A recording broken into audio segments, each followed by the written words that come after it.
this is our gardener for the day, Tim Morisette, and he is going to give us a bit more insight in gardening in your backyard. So our first question to you is, how did you start getting involved in gardening? Well, thank you, Damien. Well, and hi everybody, Tim Michelle Morisette. I don't know, gardening is just something that I spent part of my life in Indiana in a farm community, and we had a backyard garden that at the time I hated because I was forced to go back there and weed this big garden instead of playing. You know, when you're young, you want to play. But so I kind of grew up in a gardening society, or farming society, and then when I moved to California and got married and started having kids, we bought a house here in Foothill Ranch in 1994, and I had a little planter box that I would put tomatoes and whatnot in. And I think it's something that you either like or don't like, you know. But I kind of did it so the kids, kind of like getting a puppy for the kids, you know. It's something you could do together with your children. Yeah. And it grew from there. So Tim Michelle, did you teach your kids how to plant, and if so, are they still planting? So did I teach my kids gardening, and are they gardening now? Well, I mean, if you take your kids golfing, you're going to teach them golfing, or if you take your kids fishing, you're going to teach them fishing. My kids see me gardening all the time, and so they did pick it up. And so my oldest son, Christopher, he lives in Ojai. He has a garden. And my grandson Flynn was picking potatoes out of the backyard not too long ago, which is really nice. And so that's kind of cool. And so Christopher has a garden, and he has a worm farm too, which I introduced him to. And then my other son, we have four sons, Michelle and I have four sons. Jeffrey, who just bought a house in Majeska Canyon. There's a raised bed garden there, and we already talked about, you know, what we're going to do as far as, you know, redoing it. And so he likes to garden. So yeah, I mean, my kids like to garden. They like to pick the vegetables, and they like to see things grow just like I do. So yeah, I mean, it's a family affair. Michelle comes back here and picks basil and cilantro, and I grab a tomato and even make tomato paste and sauce out of the tomato. So yeah, so the kids, the two of mine have gardens of the four. Mm-hmm. So, who are you, and why do you guys garden? Okay, so Coral, I'm Tim Morisette. This is my wife, Michelle. You know, Good morning. We live here in Foothill Ranch. We've been here for over 26 years. We have four adult sons, two grandsons, another grandchild coming next month.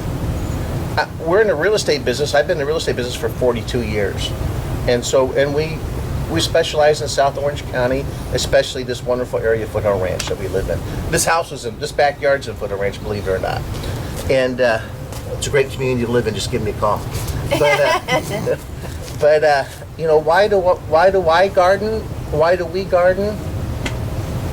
You know, I'm in a very stressful business where you're putting, you know, people are looking upon me to make sure that the house closes on time, that I sell their house so that they can move and put all these pieces together. And so it can be very stressful. And so I always tell Michelle that I have a garden to keep me out of the bars. Instead of drinking, I'm out here gardening. And so the garden is a peaceful environment to be in. I mean, I come out here in the morning, I come out here in the afternoon,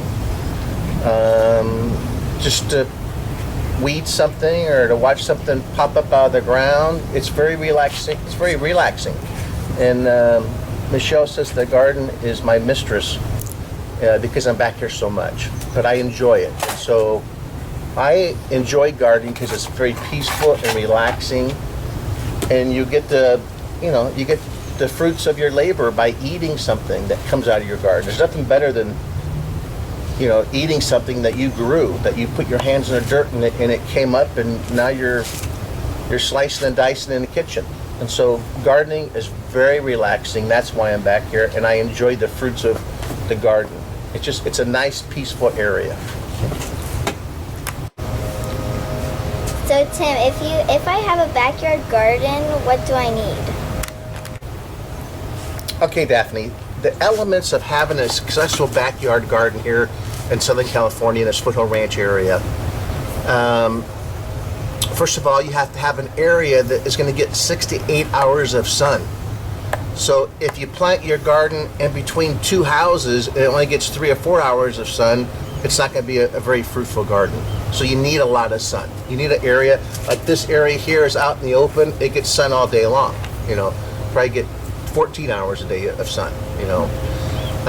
You have to have good soil. Soil is so important. Soil is the foundation. It's like the foundation of the house. The soil holds up the house, the building.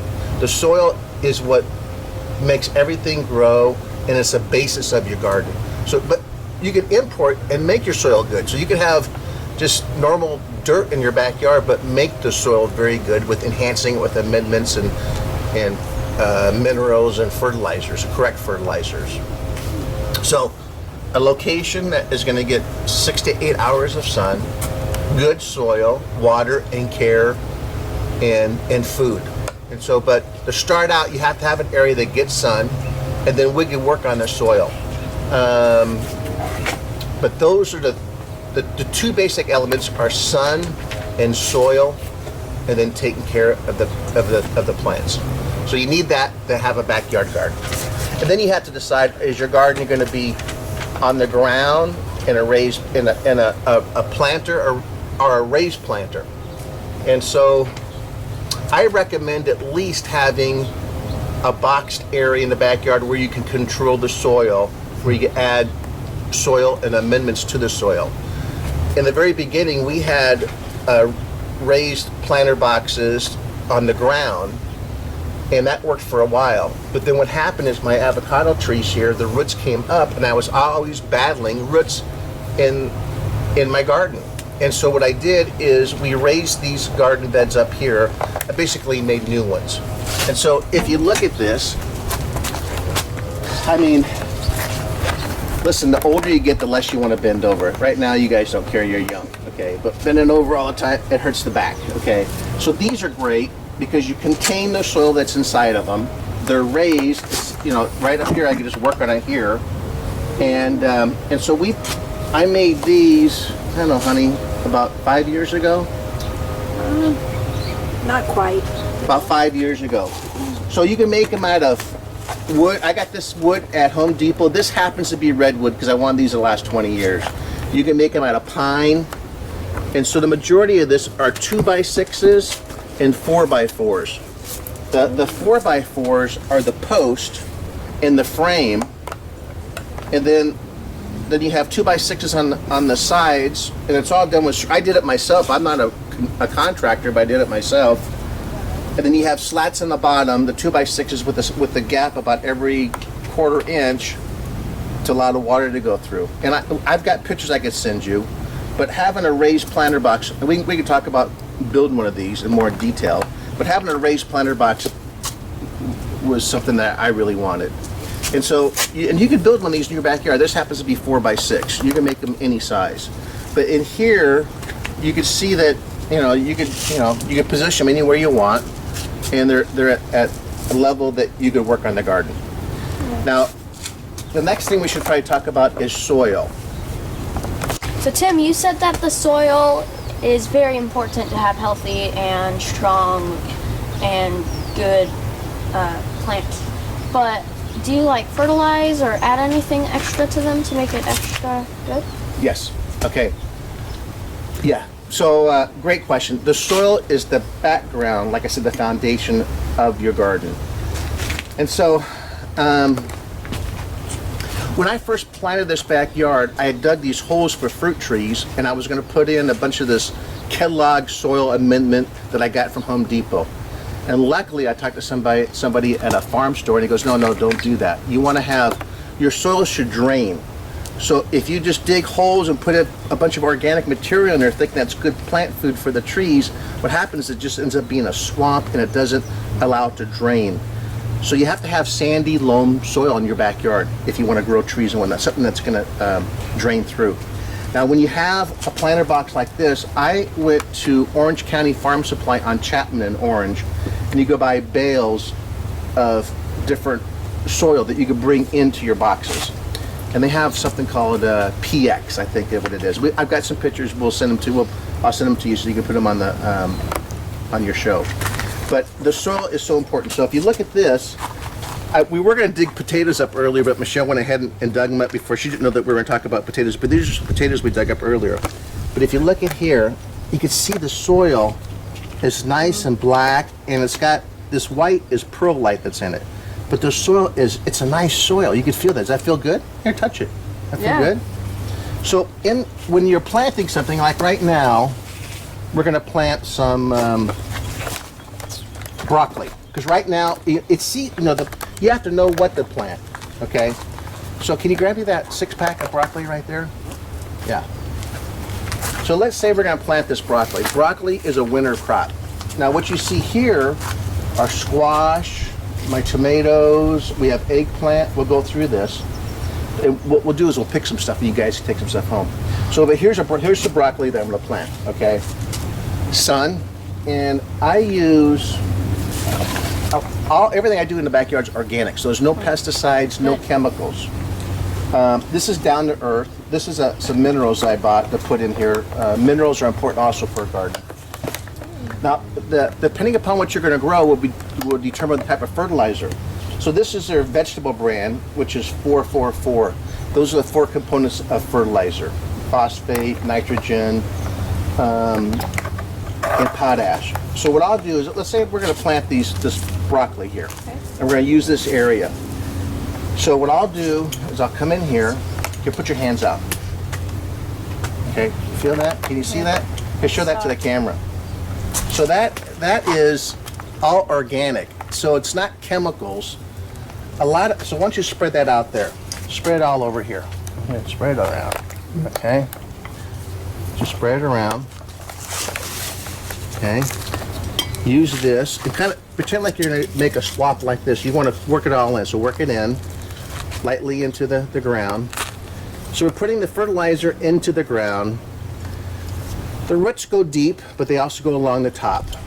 We'll talk about watering too, which is very important, how you water. Okay. So good. So you're getting that ready. Keep on digging that a little bit more. And I'm going to grab some worm castings.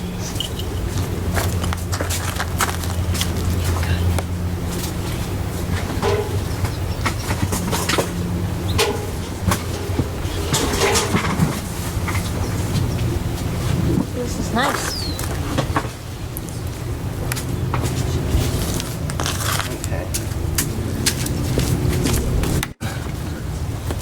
Okay.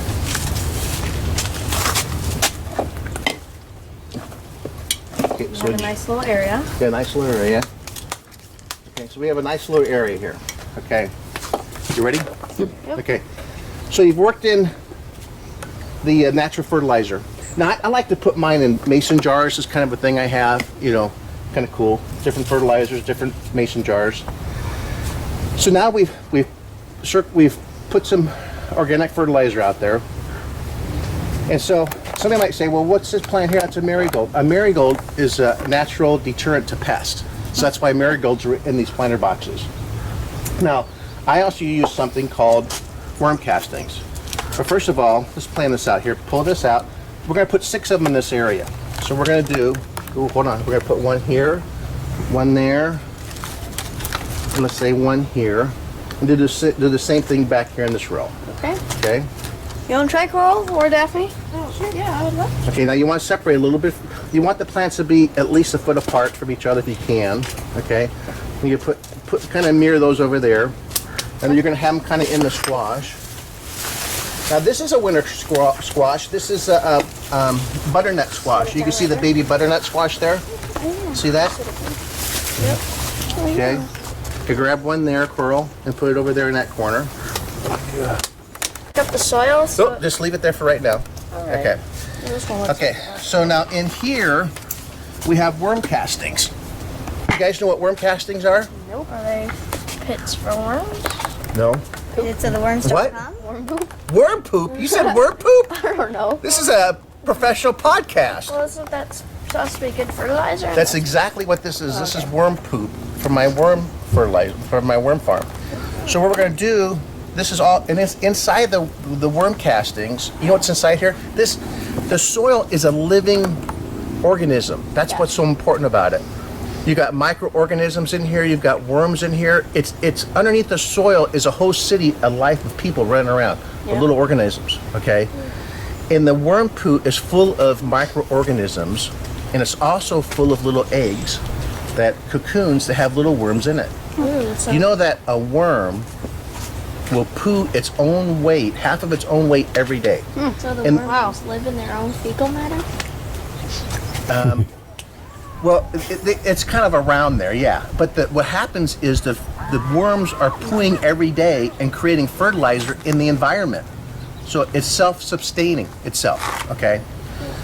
So what we're gonna do, okay, that soil is big enough to dig a hole there for that plant with your hands. Dig it, you gotta go down deep. Okay, dig it down here, let me show you. Pull that out again. Okay, so we're gonna dig it down deep, okay? Like this. Okay. And then we're gonna put some worm poo in there in the bottom, okay? Ooh, yeah. Okay, we're gonna mix it in. Okay, now put the plant down. Now cover it up. Now you wanna cover up the dirt to where it covers up this spot, that part of the soil that the plant came in. Yes, go ahead in there. All right, there you go. Okay, Daphne, you dig the next hole. Okay, we're gonna put it right here in the middle. My dad really likes to garden, Yeah, gardening is very relaxing. but they're mostly just, you put the flour in the pot. Mm-hmm. And boom, you got it. Okay, so Daphne, get some worm poo and stick it in there. Ooh, very good. Put some more in there. Don't be shy, put some more. So, because there's worms, there's fertilizer, and baby worms. Can I mix it all in the bottom? found a worm. There's a worm in there now. Okay, dig it in. Worms are good, right? Yeah, worms are really good. Dig it all in together.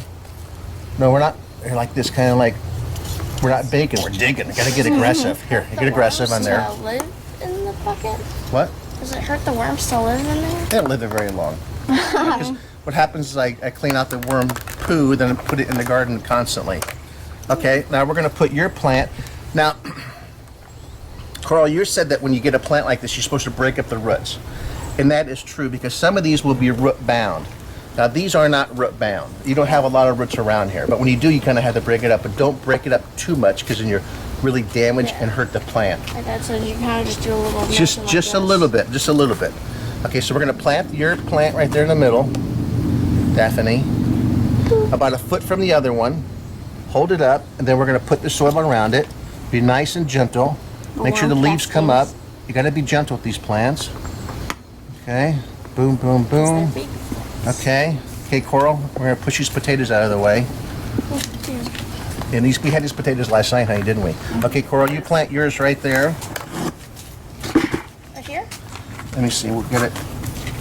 I don't want to dig up. I don't want to ruin your guys'. No, it's okay. That's fine. Okay, why don't you plant it right there?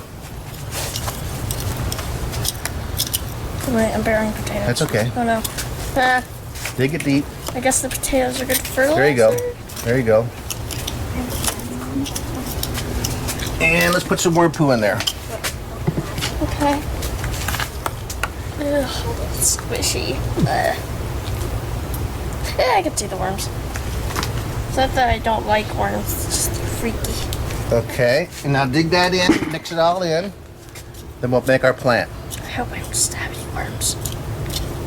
Okay, good. And now put your plant in there. Stabbed a worm. Oh, little planty. Okay, now cover it up. Use your hands. I feel like If you're gonna be a gardener, you gotta get your hands dirty. Or you wear gloves. Or you wear gloves. Okay. Okay, good. So we got. Potatoes. Oh, there's a potato. Okay, we're gonna eat that tonight. Okay. There's another big potato. Okay, good. So here we've got our first row of broccoli. okay? About a foot apart, then we'll plant the second row. So when I garden, when I first set out a garden, you want to plan your garden. It's like planning your day. It's like planning a report. Okay, what plants are going to be high, what plants are going to grow low. So you don't want to have a high plant that's going to grow high in front of spinach, which is going to be low. Okay? Because it'll cover up the plant. It'll cover up the plants. It won't get the sun. Yeah. So you got your foundation. To answer your question, you've got good soil. You've got good fertilizer. So don't use Miracle Grow. Miracle Grow is a chemical fertilizer. Remember I told you that there's microorganisms in here that make the roots and everything grow and bring nourishment to the roots? If you put a chemical on this over and over again, what do you think is going to happen to that family? It's going to die. It's going to sterilize the soil. So what happens with Miracle Grow, you're always giving it a fix of food, but it doesn't self-sustain itself because now it's sterile because you've sterilized the soil with chemicals. So organic gardeners, which I am, use organic fertilizers. It's the best thing for you, and it'll help sustain your garden, especially with the worm castings. So what do you plant, and when do you plant it? When do we plant and when we plant? Okay, that's a good question. So right now, I'm starting to plant broccoli, and I buy 6-packs of plantings typically. Lettuce I sow. We sowed lettuce this weird year. We had a whole bed of lettuce, which was great. So right now we're planting broccoli. We have kale. The summer crop, you can see, we have zucchini. So, and this is starting to wean its way out. The zucchini's starting to fall apart. So here's a black beauty zucchini. Is this also zucchini? Pardon? also There's another one zucchini? right there. Here, let's walk over here. And there's some more. So I got a knife here. Let's see what we got here. You guys like the zucchini? Nope. Oh, look at this. So one thing you got to watch out for is sometimes zucchinis will hide. And look at this one. Oh my gosh. Oh. So I didn't know that one was back here. Okay. That's good for stuffing. My neighbor Virginia made a bread out of it. Wow. Yeah, and you can grate it and make So- zucchini bread. And so then when they back get that here, big. we have eggplant. That'd actually be good. So eggplant is a good summer crop. Oh, we have tomatoes too. Now all the tomatoes, usually my tomatoes are heirloom tomatoes because they're very unique. But look, I call this guy Mr. Magoo, but It's got like a thumb. you see I call it a nose. Put 2 eyes and a nose there. You see an eggplant. So this is a black beauty eggplant. Here's some more over here. You guys see that? Yep. You see them? Oh, this one's big. That was big. Yeah. So we got eggplant. We'll make some eggplant parmesan. And are they yellow? Oh, that's, originally? that I think sometimes you get one that turns yellow, it just doesn't turn good. Then if you come over here, I have peppers. And so a pepper is a nice, like if you want to make cilantro. So look at that nice, I believe this is an Anaheim pepper. And here's another one, some more peppers over here. And then we have jalapeno peppers over here. And these are hot. Here, you want to bite into something? Bite into that. And then you notice, then I planted kale also. And so the kale, when I have an opening in the garden, I'll usually plant something in there. So this is some kale that came up. And we'll put this in the garden. Good stuff. We got our tomatoes. So we've got squash, we had carrots, peppers, eggplant, tomatoes. Those are all carrots. Beets, we've had beets too before. Those are good summer crops. And then in the wintertime, broccoli, cauliflower, Brussels sprouts, things like that. Okay? What season does your plants grow? So, our season here in California, we have 4 seasons that you can grow in. They kind of overlap each other. So I can grow something all the time. I don't grow zucchini during the winter time. It doesn't work out. It's too wet. Zucchini needs dryness. You don't want to, when you we'll talk about watering too, but you don't want to water the leaves. You want to water the plant. So zucchini only really grows during the summertime. The potato. So when did you plant your zucchinis that you're now harvesting? When did I plant them? What Yeah. month? Oh, so the zucchinis, I could plant them by seed or by 6-pack. I like seeds because you have a better variation of plants. If you go to the store, it's just typically a few different types of zucchini. But if you buy seeds, you can get a lot of different really cool zucchinis. So I'll start planting the seeds maybe like in April, when the soil it gets a little bit warmer and drier maybe. And then the seeds, you know, a zucchini needs 2 or 3 feet. And so if this was a 4x4 section, I'd have 4 zucchini plants, 1 in each corner. But that could be overrun too, because zucchinis do take. You can see this is going off over the planter box See how here. large the leaves are? Yeah. They totally take over, so you They have to take have over. a pretty good space for it. So the planting season, you know, every season has a different crop. Tomatoes, I can grow tomatoes, believe it or not, all year long. round. Yeah. Because where we live. We get a lot of sun. If you come over here to this planter box, Tim, before you go over there, all right, so we're planting broccoli today. It's supposed to be 106 degrees out, and that's a winter crop. yeah. Well, So how do you? This is unusual Yeah. weather, Yeah, yeah. but typically in September you would buy. well, I brought the broccoli 6 today. weeks we'll have broccoli. So we could plant something, Right? Yeah. okay? So people could see, the kids could do something, but it's a winter crop. I mean, the winter's right around the corner, you know. But it usually takes about 6 weeks for us to actually be able to cut the vegetable off of the it takes vine. 8 weeks, yeah, 30. So Okay, yeah, usually so- that's 6 weeks or so. Okay, you ready? So Are you able to plant a fruit or vegetable from just the seeds from it? Or do you have to go buy seeds from a store? okay, so the avocado, all the fruit trees I have in my backyard, I bought from a nursery in 5 or 15 gallon pots. Now when it's kind of crazy we're talking about a worm farm. We'll go into that. It's not like I have a big operation. But what happens with a worm farm is you take your cuttings from your salad and you know, things that are organic, you put them into a pot, a container underneath the sink, and then that goes into a composter, which is a worm farm.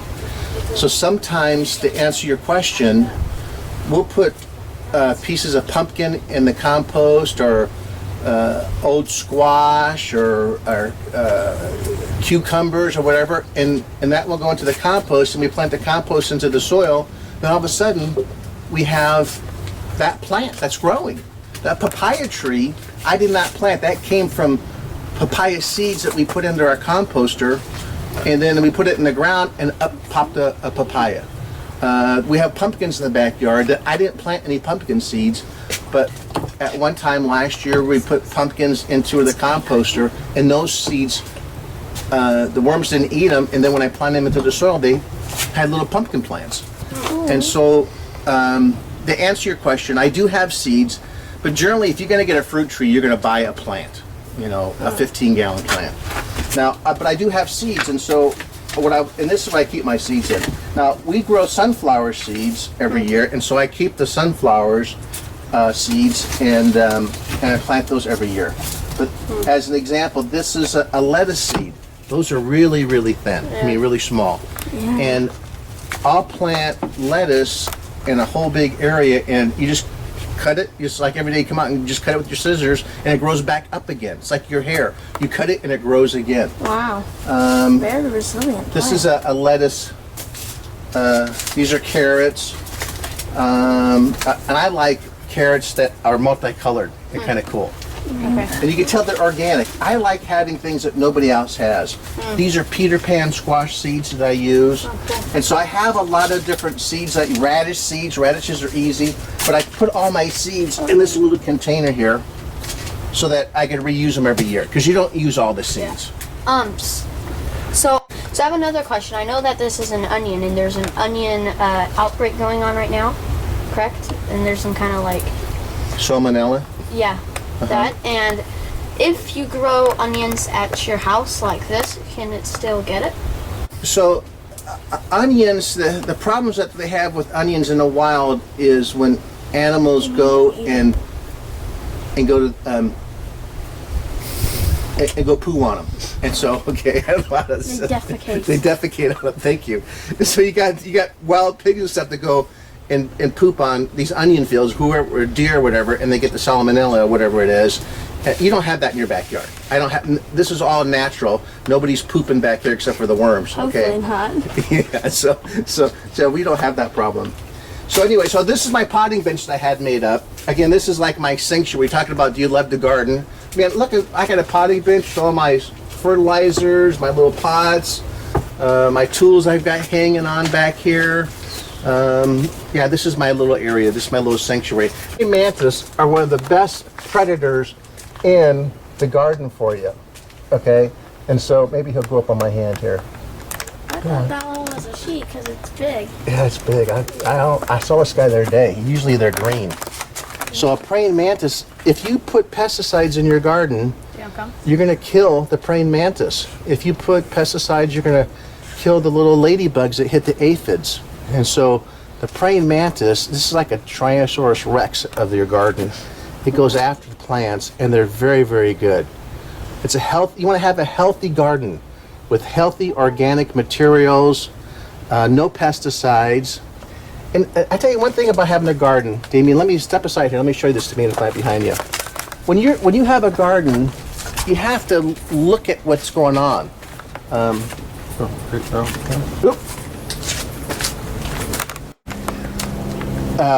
lot of times you get tomato worms, and you'll see the tomato worm eating the leaves, and you'll see little brown spots, which are basically the poo from the tomato worm. So you have to be investigative to find them and kill them. So when you have a garden, you kind of have to look and see what's going on with your garden. You just can't be oblivious to it. You got to really be in tune with what's going on with your garden. So we talked about soil. We talked about plants. You can see that I have the tomato plants in a nice cage. They're in the back row because I know they're going to be the tallest. They're not going to block out the sun from the other plants. Oh, Tim, how do you water? Do you use like drip system, sprinklers? Do you have it embedded inside the pot, or do you do it yourself? Good question. So I started out thinking that I have a drip system. So I have, where are they at? And they're going to make me a liar. But I have pipes in here that I thought would drip, but I ended up not using them, and I brought them up through the bottom of these planters. But I water by hand, and so when you water, you have to water twice. And so I use a soft nozzle like this, and what I'll do is I'll sit here and count to 20. 1, 2, 3, all the way to 20, and then I'll move it over here again. Okay. Count to 20 again. And I try not to water the leaves. You don't want to water the leaves. You don't want to water at night, because if you water at night, water's going to get on the leaves, and you might want to move, Pearl. The water's nice, actually. If you water at night, you'll get like a mold on the leaves. Yeah. You don't water your roses at night. You just don't water at night. You water in the morning if you can. And so what happens is I'll water this, then come over here, and I water all my planters. Again, I count to 20 for each section. You want it to deep water. So I come over here and water this, then I'll come over here and water this one here, and then I'll come back and do it again. With the same nozzle? With the same nozzle. So I'll come back over here again after I watered everything, then water it again. What happens is, this is a very porous soil. I even put sand in here so it drains well. You don't want it to hold that much water. You want it to drain through. You don't want the roots to be sitting in wet all the time. They got to dry out. And so when you water it the first time, a lot of the soil doesn't get damp. It just goes through. The second time, it absorbs more of it. And so it's more like a sponge. And so that's why I water twice. And so I water. So how often do I water? Tomatoes need less water than squash, but in the summertime, I'll water every 2 to 3 days. You know, I put my hands in the soil and see what it's like. If you see your plants folding and drooping a little bit, you know they need to have water. And so over here, Now, you might say, well, what can I plant in plastic? Yeah, I got these are 15-gallon pots that I got from some tree or something, and I end up putting these tomato plants in them. You gotta water, and you gotta water these twice or 3 times. Okay. Then I've got my wine barrels over here too. The wine barrels typically have tomatoes in them. You also want to rotate your crops. You don't always want to have a tomato in the same wine barrel. You want to rotate it or put a different type of crop in there. But each time you plant, you put some soil amendment into the soil, some fertilizer, maybe some minerals. I go to Green Thumb Nursery. I think you were going to ask me where do I buy a lot of my products. I go to Green Thumb Nurseries, and I also go to Orange County Farm Supply on Chapman and Orange. That's why I buy my big bales of soil and some of my fertilizers. It's a better value when you're buying. Yeah, and some of my more unique plants, I'll do that. Now I also have succulents over here too. I don't know if you saw these. Yeah. And so I water these once a week, my succulents. And then what I end up doing is I find unique pots. You see, like this right here is a pumpkin plant that just came up on its own. But I also make succulents too, which is kind of cool.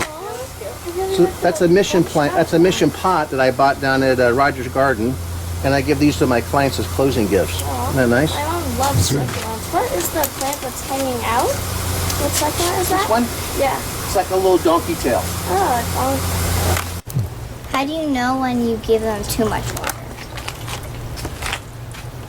Well, if you overwater, like your squash, the leaves are going to be, they're going to turn yellow, and they're going to get a mold, like a dust on them. If you overwater tomatoes, I mean, overwatering is probably what people kill most of their plants by overwatering. By drowning them. Yeah, and so you got to put your hands in the soil to feel what it's like. If it's like a sponge that you can squeeze it and water comes out of it, it's water. You've watered it too much. And so the leaves will turn droopy too if you overwater, and they'll turn yellow. And then the roots will just rot out.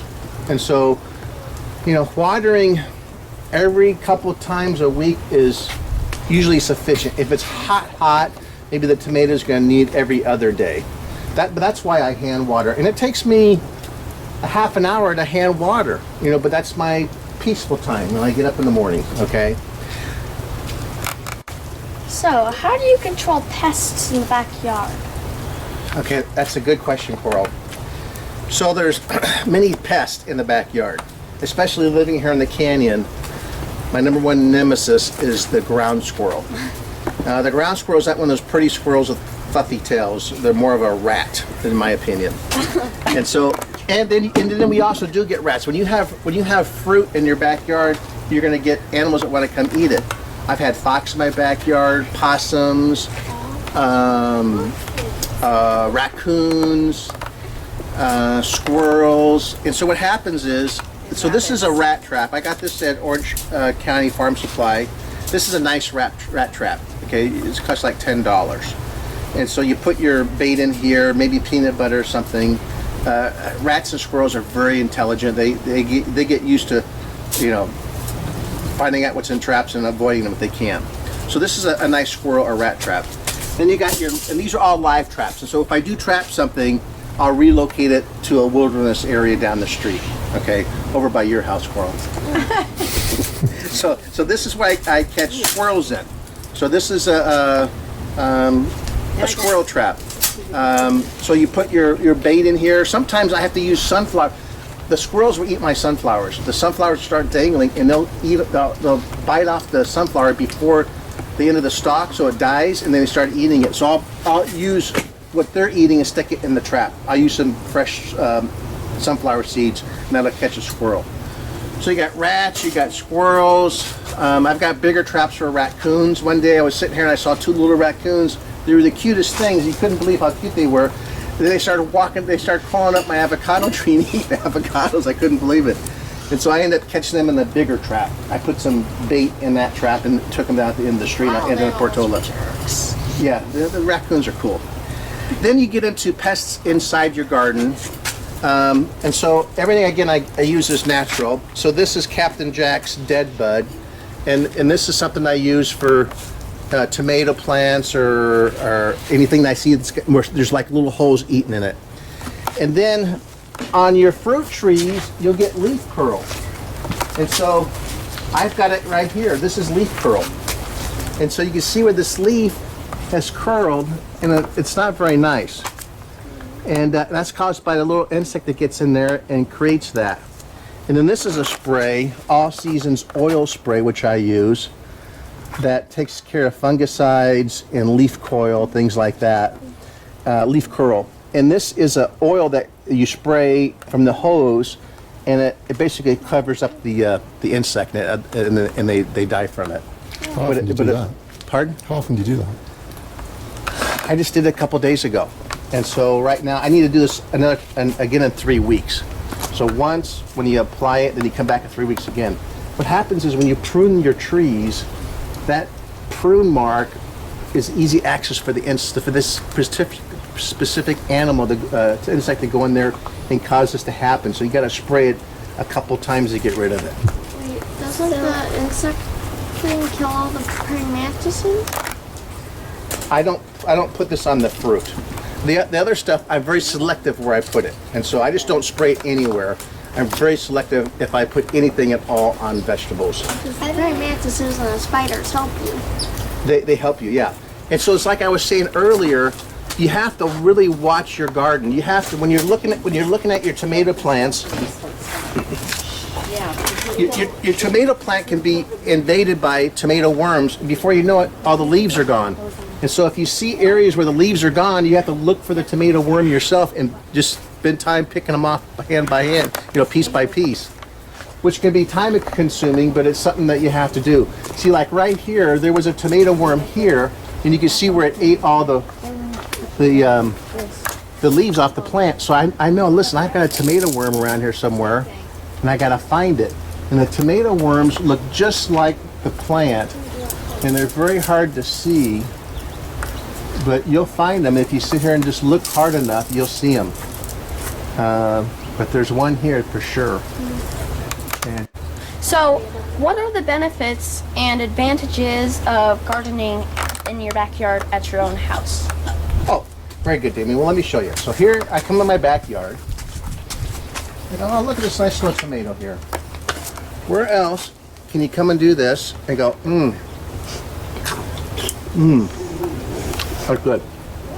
That's a benefit. Okay. Likewise, this is ruby red grapefruit off of that tree there next to Michelle. And so the benefits of this is, look at that grapefruit. Damien, Yeah. You want Come to here. taste it? It's taste sweet. that. Just go in there and go like it and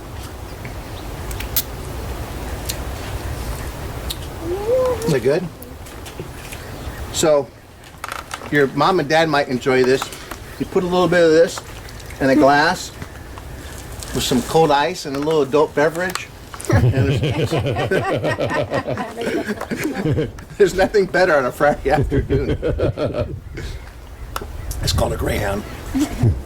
So the benefits of the backyard, I mean, this relieves my stress, makes me happy. It's peaceful. I get to watch things grow, and plus we get to eat the fruits of our labor. Grapefruit on your face. Grapefruit on my face? You got zucchini, we've got carrots, we've got eggplant, we've got tomatoes. Michelle makes tomato sauce out of the tomatoes. Cucumbers, pumpkins to put on our front doorstep. I love the garden, and it's a great way to spend your time and to have a hobby at your house in your backyard. And the raised planter boxes are a good way to control the environment, and it's just a nice, relaxing, peaceful part of your day to come back into the garden. Hope you enjoyed it. Well, thank you very much for showing us all around your garden and having us interview you. Well, thank you very much, you guys. Thank you very much. We appreciate it.